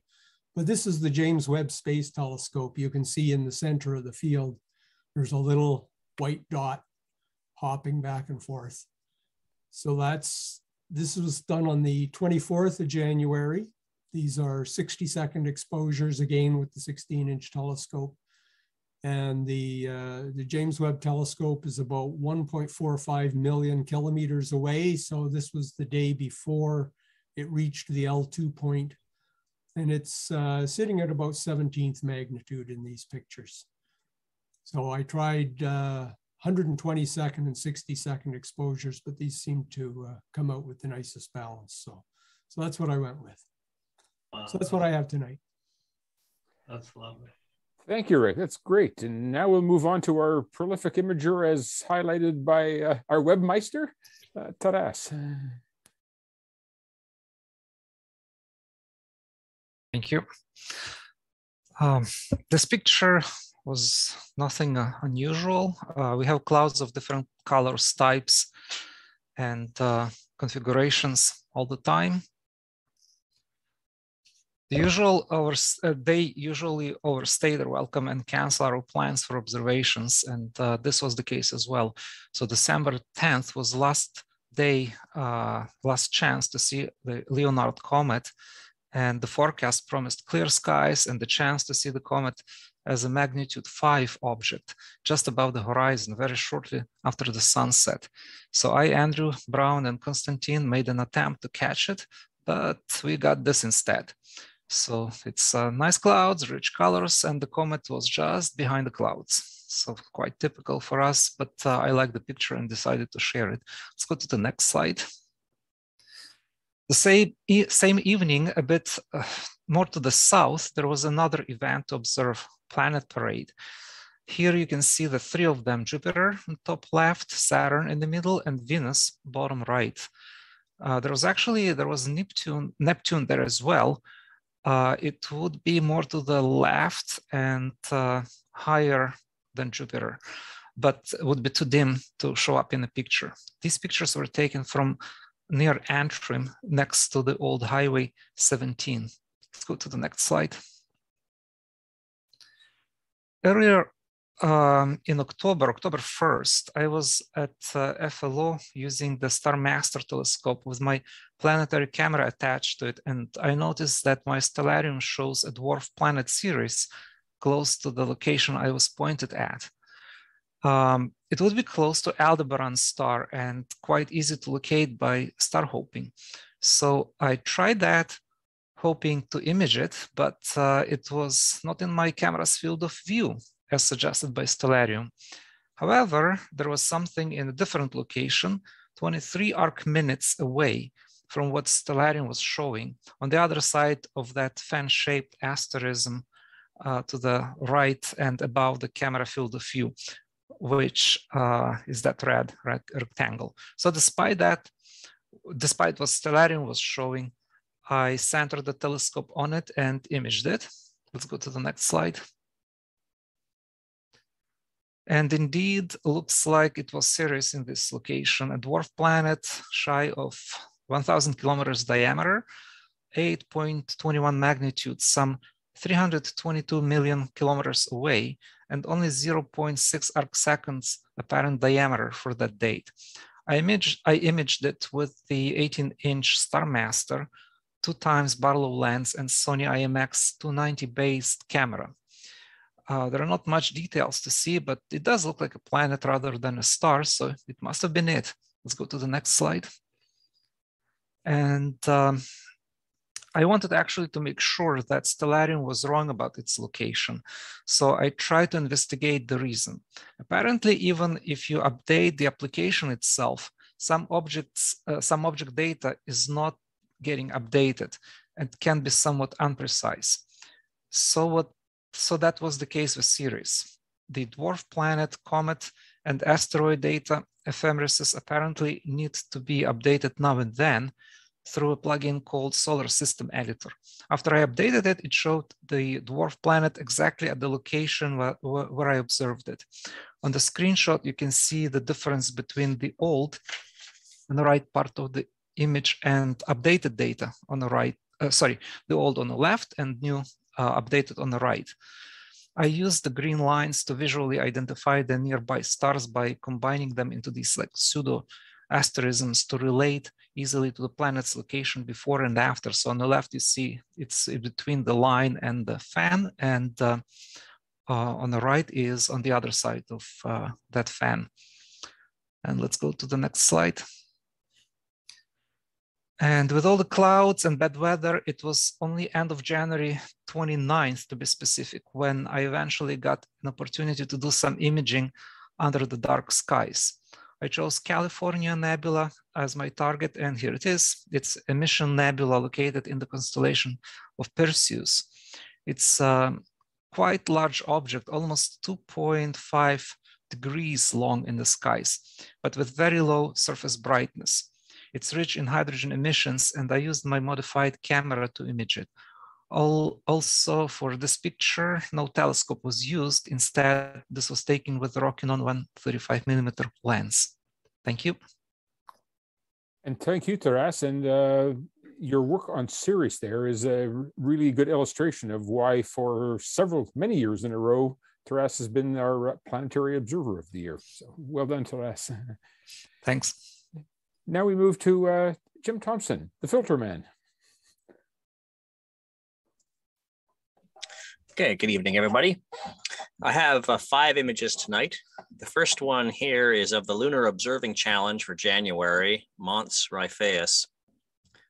The mountain range spans roughly 90 kilometers, sort of in a up to the right kind of angle. It's got some peaks up to just over 1.2 kilometers high, so it's a fairly large range, but not the biggest by far on the lunar surface. Although the whole area is referred collectively now as Mons Raphaeus, at one time it was referred to in 4 separate parts. Look at my tool out here. Not sure where it is anyway. I was going to annotate it, but I won't bother. So there's 2 pieces in the lower section of the mountains. Those are called Raphaeus Minor and Major, and then 2 chunks in the upper section called Raphaeus Boreas and Raphaeus Medius. The small isolated triangular shaped range, sort of in the upper left, is not part of the Raphaeus range. It's actually called Mons Ural. This particular image was captured just this past November 27th using a 10-inch Ritchie-Chrétien telescope at native f8, an ASI 183 monochrome camera, and an Astronomic ProPlanet 642 infrared filter. This is a stack of the best 200 frames from 3000, stacked in AutoStacker 3 and wavelets sharpening applied in Registack 6. Next image, please.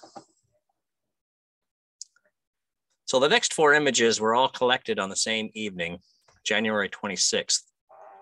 If anyone else was observing that night, you will recall that it was extremely cold, about -20 Celsius when I set up around 8 o'clock, and then about -26 when I packed up at the end of the night. This first image is of the Intermediate Observing Challenge for January, IC 1795, the Fishhead Nebula. It is located in the constellation Cassiopeia and is actually part of a much larger Emission Nebula complex, IC 1805, the Heart Nebula. It is a star-forming region about 7,500 light years away. I captured this image with the same 10-inch Ritchie-Chrétien scope, but with my Mellencam DS432 monochrome camera and EDIS brand 6.8 nanometer H-alpha filter. It is a live stack of 30 20-second exposures taken from my backyard in town under Bortle 9 skies. Next image, please. This next image is of the central part of the neighboring Heart Nebula. The young open cluster we see here is called Malot 15.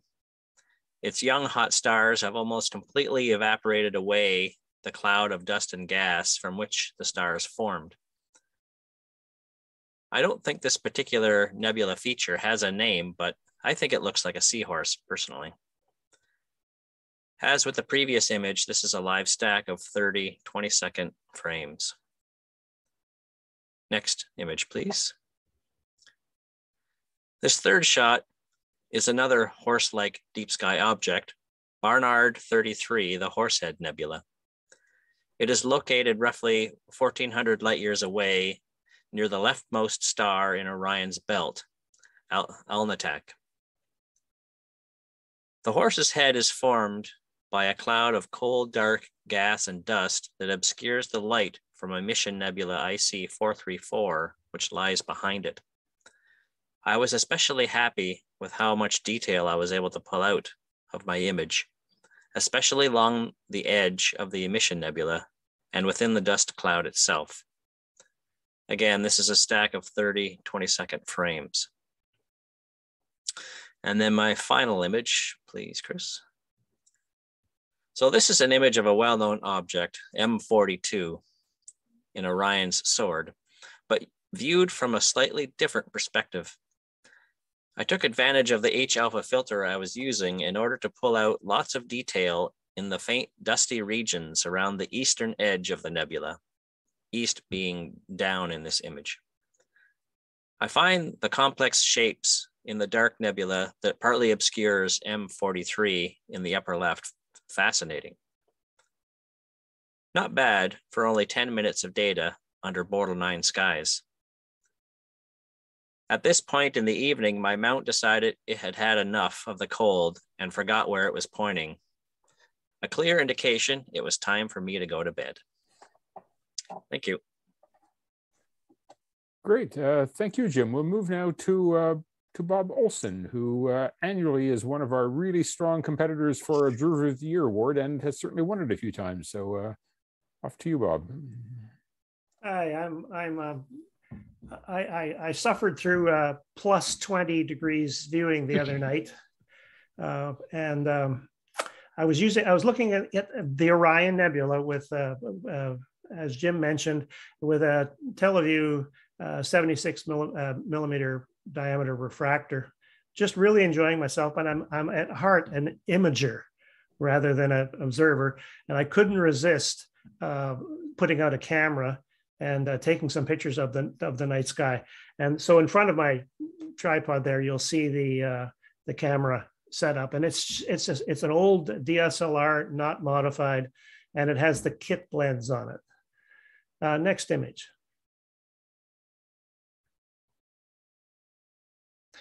And this is what I got. Now, this is a collection of 2-second images because I tried it, and after 2 seconds, the stars started to smear.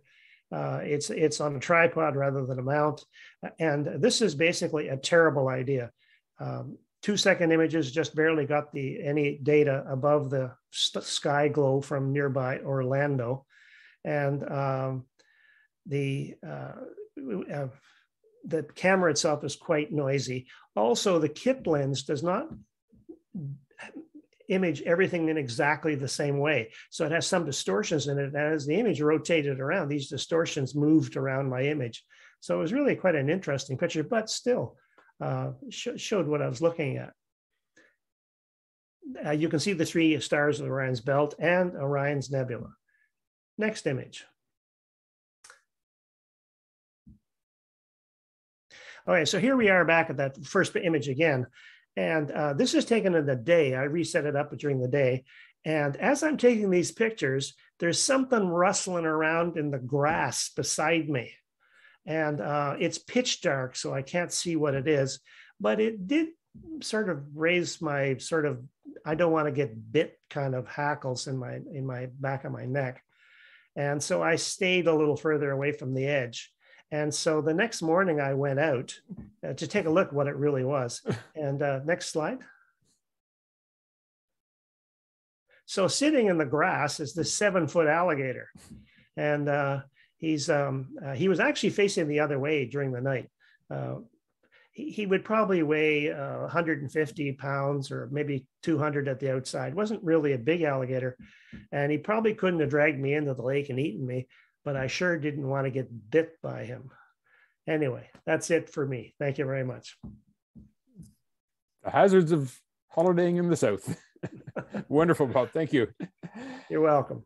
And now we'll move on to one of our past presidents, John Thompson. I'll find his image and spotlight it.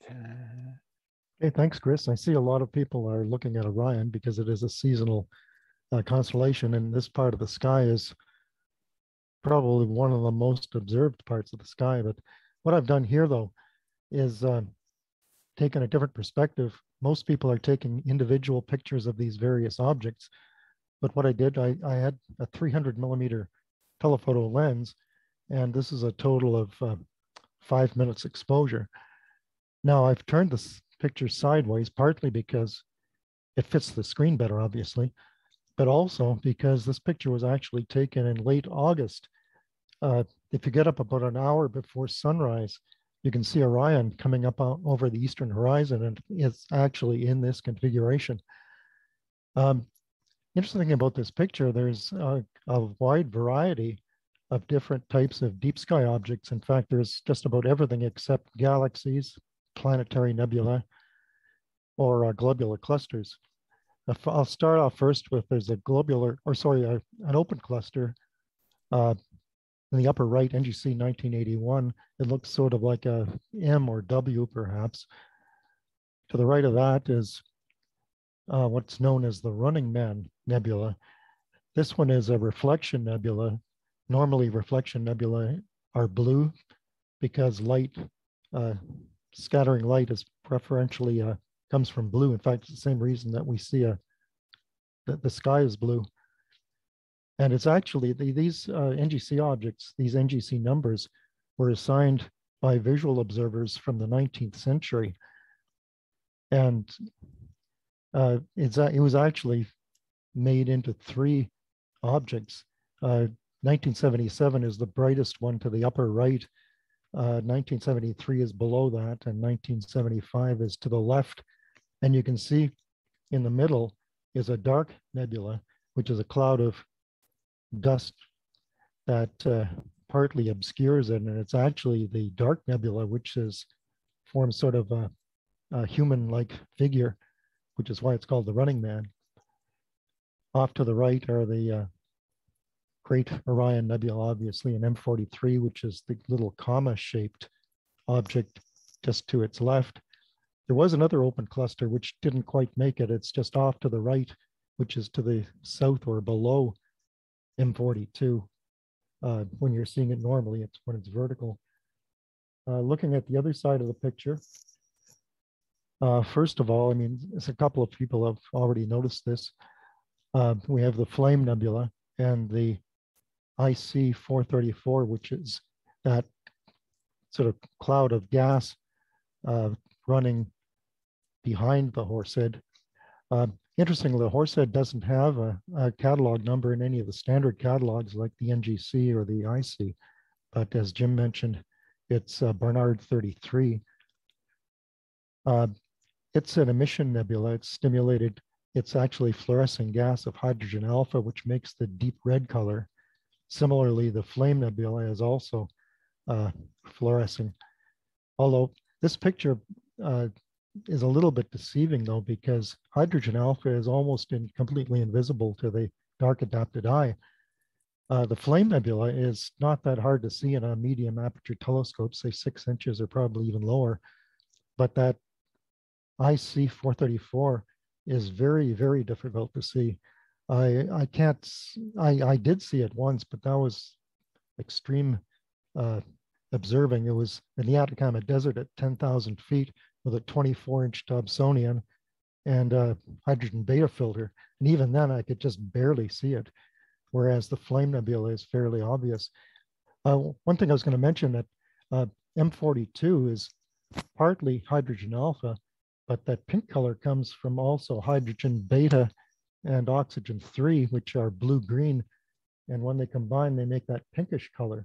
And that's also true of the Flame Nebula, that there are other wavelengths which are closer to the peak of the eye's dark sensitized eye is a peak wavelength. There's an interesting one, NGC 2023, which is sort of below and between the Horsehead and the Flame.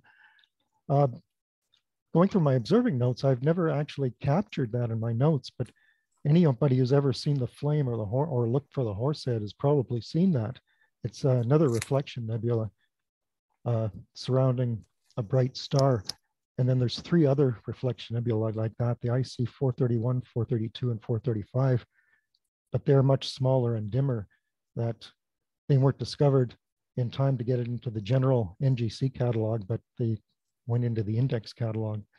And then the last one is this Interstellar Cirrus. Jim Sophia sort of made a mention of that when he was talking about Auriga. It's a thin gas which basically covers almost all of Orion. It's called the Orion Molecular Complex. It's often called Interstellar Cirrus. The professional observers will also refer to it as IFN, or Integrated Flux Nebula, which just means that it's being illuminated by numerous stars, not just one nearby star, but the general field of ultraviolet light coming from a number of stars in the area. So anyways, that that sort of puts everything into perspective of the Orion sword. So there's maybe a few objects in there that you may not have seen that you can maybe try out next time you're out observing. Okay, that's it. I think, John, you were just going to show this image of the location. Oh, okay. Yeah, I actually thought that was going to come first. Yeah, I used the astrometry.net to do a field plate solve, and it came up with that's the part of the sky we're seeing. It's about 3 by 5 degrees, and it just takes in what is it? Almanac, which is the leftmost star in the belt, but it doesn't get the other ones, and it just barely on the other side gets the Orion Nebula M42. Okay, thank you, John. We'll move on to our last presenter, the imager extraordinaire, Paul Cloninger. And it looks like, Paul, that you're attempting to display your own video while we're at it, which is, we'll give it a try here. There, we can see you, but you're muted. I'll just throw in one little comment here. People may notice a pattern in these meetings that in the observations, Paul tends to always be last, and you might wonder why. There's actually 2 reasons. First, he always gets his presentations in just at the last moment, so they come in last. But the other reason, which is kind of fun, is that there's several observer presenters that ask me to make sure they don't follow Paul. They don't want that comparison to happen. So please make sure I come before Paul. Here we are. Well, I don't know, Chris. I think your first reason was probably the most applicable, but thank you. I'm actually gonna drop off the video because I noticed just in the last little while I'm getting some lag there. So I'm gonna stop the video, but I'll just keep yakking. All right. That might just to preserve my bandwidth. Okay, so my audio is good. I'm taking it. Excellent. Okay, super. Okay, well, good evening, everyone. And well, January has definitely brought us some clear, albeit very cold evenings, as a few of us have already pointed out. Yeah, some minus 25 nights. I had one night out here going down to about minus 28. Thank God I have an observatory with a warm control room, so I'm feeling very spoiled. But the nice thing about those clear nights is that, hey, they even occurred without the moon in the sky, which has been a bit of a rarity, so go figure. So the images I have tonight are follow-up to what I showed last month, testing my recently acquired ASI 294 MC Pro camera from ZWO. It's an astronomical Peltier-cooled one-shot color camera built around a rather sensitive CMOS sensor. So last month, I showed a preliminary image of part of the Orion constellation taken in full color with an overlay of a narrowband 12 nanometer hydrogen alpha filtered image. It was taken with a Canon 50mm f1.4 lens with the camera and lens mounted on an Ioptron sky tracker.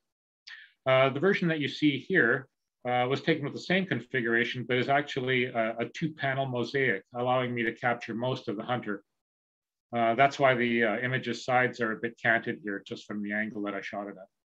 So this version tonight also made use of a narrower H-alpha filter.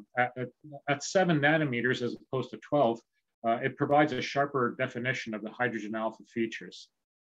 If you're not too familiar with the Orion constellation, and this is a very busy shot because of the sensitivity of that camera, a lot of stars and stuff going on here, not to mention the trees in the lower right-hand corner. But if you're not too familiar with it, the next slide should help you with your orientation, if you would, Chris. There we go. So I've outlined the major portion of the constellation here with some of the brighter stars identified, along with the prominent nebular features. The fast 50mm lens I used was perfect for capturing the large-scale hydrogen alpha features, especially Barnard's loop, and the expansive but quite faint Lambda Orionis nebula at the head of Orion, between Betelgeuse and Bellatrix. That star-forming nebula, also known as SED 54 and Sharpless 2-264, is about 130 light years across and spans about 20 full moons diameter across the sky as seen from Earth. But it is really, really faint. I've also indicated the Horsehead Nebula, which I'll show you in a moment. But I thought I'd first show you the pure hydrogen alpha view of this region to give you an idea of what the camera actually sees through just that narrow band filter alone. So if you would, Chris. There we go. So this filter screens out all but a really narrow sliver of light centered on the specific hydrogen alpha wavelength of 656.3 nanometers. Along with Barnard's Loop and the Lambda Orionis Nebula, the two brightest regions of emission are the Horsehead Nebula and the very bright Orion Nebula M42. Its center is shown as white here as opposed to red because with the 90-second exposures that were used for this image, the nebula actually saturates the camera sensor. This is the same reason that, that various bright stars throughout the image also show up as white. So the last two images I have for you were taken with the ASI camera mounted on my 11-inch Edge HD telescope. I finally got a chance to get the big scope on this and give that camera a shake. So if you would, with the next one, please, Chris. There we go. So you've seen a few images of the Horsehead tonight, a popular target this time of year, certainly, as it does get reasonably high in the sky. And so I wanted to test this new camera on a few familiar targets so that I could compare it with its performance to some previous imaging I've done of these targets with my other cameras. With the 11-inch running at f10 and its focal length of 2,800 millimeters, the camera has a field of view of 24 by 16 arc minutes. It's well suited to capture close-ups of some of the smaller nebulas, such as the Orion, or as the Horsehead, more formally known as Barnard 33. The nebula is a dense cloud of dust in front of the bright red curtain-like Emission Nebula. The column of dust itself is about 5 light years in length and actually harbors stars forming within it. The Blue Reflection Nebula, NGC 2023, as was just previously mentioned, it's surrounding a hot young star at the lower left of the image, and it provides a nice color contrast to the red H-alpha image behind the Horsehead. Excuse me. This image, again, is a composite of full color broadband imaging across the visible spectrum and narrowband hydrogen alpha imaging used for the red channel. The full color image is a stack of 10 3-minute exposures at binning 2x2, and the hydrogen alpha image was obtained by combining 14 5-minute exposures at binning 3x3 for a total exposure time of 100 minutes. With the camera's Peltier cooler running that night, where it was already down at minus 23 degrees, the sensor itself was running at minus 45 degrees Celsius. So with that kind of cold on the sensor, not a lot of noise visible in these images.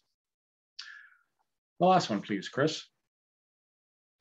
So my final image tonight is of Messier 1, the Crab Nebula. It lies just to the north of Orion in the constellation Taurus. This is a really intriguing object. It's a supernova remnant from a star that was seen to explode in the year 1054 AD and was actually visible for weeks as a new daytime star. Now, a millennium later, it requires a telescope to see, and the expanding debris cloud is over 12 light years in diameter. The nebula itself is about 6,500 light years from Earth, meaning that the progenitor star actually detonated 7,500 years ago. At the heart of the nebula lies the city-sized remnant of the dead star, a highly energetic magnetized pulsar spinning at 30 times per second. You can actually see it here. It's the upper rightmost of the close pair of stars very near to the nebula's center. You should be able to resolve that on the image, although they're very close together. This object lends itself well to narrowband H-alpha imaging with a tangled web of hydrogen filaments running throughout the nebula. As with the Horsehead image, this image also used a composite of full color broadband imaging with the camera and narrowband hydrogen alpha imaging used to bring out the red filaments. The full color image is a stack of 10 3-minute exposures at binning 2x2, and the H-alpha image was obtained by combining 10 5-minute exposures at binning 3x3 for a total exposure time of 80 minutes. So I'm hoping for some additional clear moonless nights in the next while to get into some longer duration deep exposures to explore the optimum combinations of all the adjustable parameters for this camera. With variable gain, binning, dynamic range, and exposure lengths, it's a bit more involved than my deceased Canon 60DA, but certainly a lot more sensitive, especially in hydrogen alpha. But that's all part of the fun of learning. And so far, I'm very encouraged with the results. That's it for me tonight. Wishing you all clear skies and stay safe. Cheers, and we'll see you next month. Thank you, Paul. And Mick, back to you.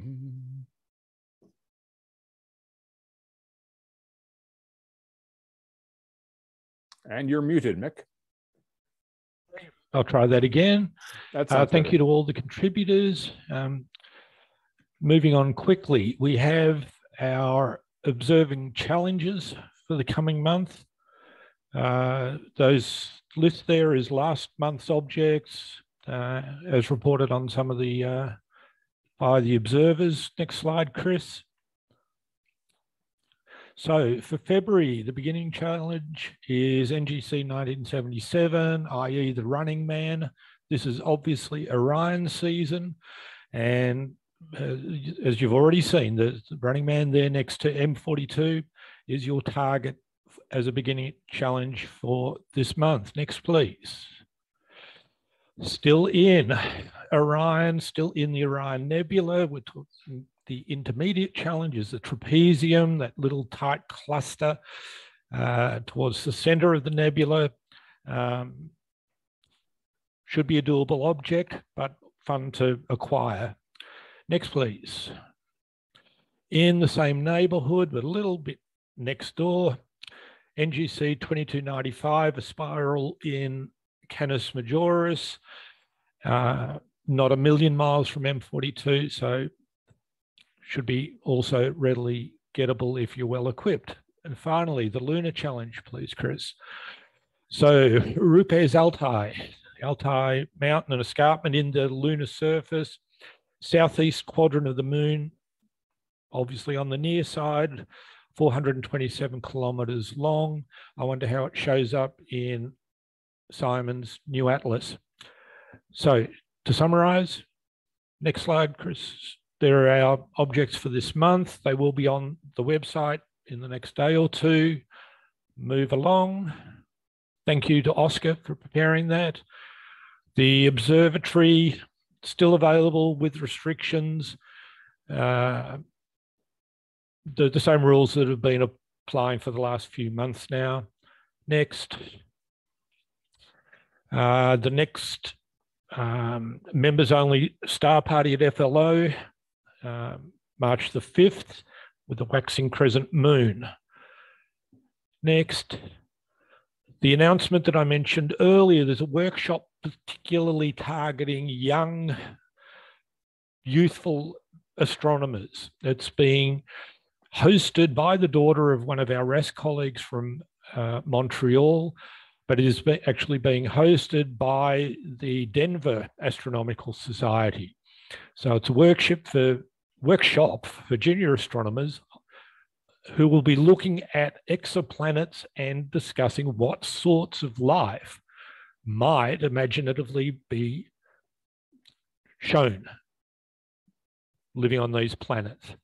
It's open for 10 to 17-year-olds. There are about 100 spots. It does require pre-registration on the address that you can see there, but it looks like a gang of fun. So strongly recommended, let your kids know. And let me guess, Mick, that if people want to join and need that link, where do they go to find it? Gosh. Our fabulously well-provisioned website. Thank you, Chris, for that free plug. So the usual gang of suspects, FLO Director Rick has been mentioned twice tonight. That's enough for him. Our librarians, appreciated, even though the facilities aren't open yet. Copy and conversation, a moot point, but somebody will be required to step up and fill out place there when we get back to the museum. And art continuing to do the membership related stuff, and Stuart Glenn helping with your discounted renewals for Sky and Telescope and Astronomy. Next up. So we got up to 93 tonight, not bad. Thanks to all our speakers and organisers, and to the National Office for letting us use their RASC account. Please, comments, ideas, criticisms, ideas for future songs to meetingchair@ottawa.rasc.ca. And final slide, I think, Chris. Our next meeting, Friday, March the 4th. It will be at 7:30 p.m. as usual, and as far as we know, continue to be a Zoom webinar. And again, my address there, meetingchair@ottawa.rasc.ca for observations and ideas. And by the way, thank you to those who did toss in the additional material for today. That's Gary and Patrick in particular. Love to accommodate that stuff where we can. So with that, good night to you all. Sorry for running a bit late. I'll blame other presenters, not me, and look forward to seeing you next month. Thank you.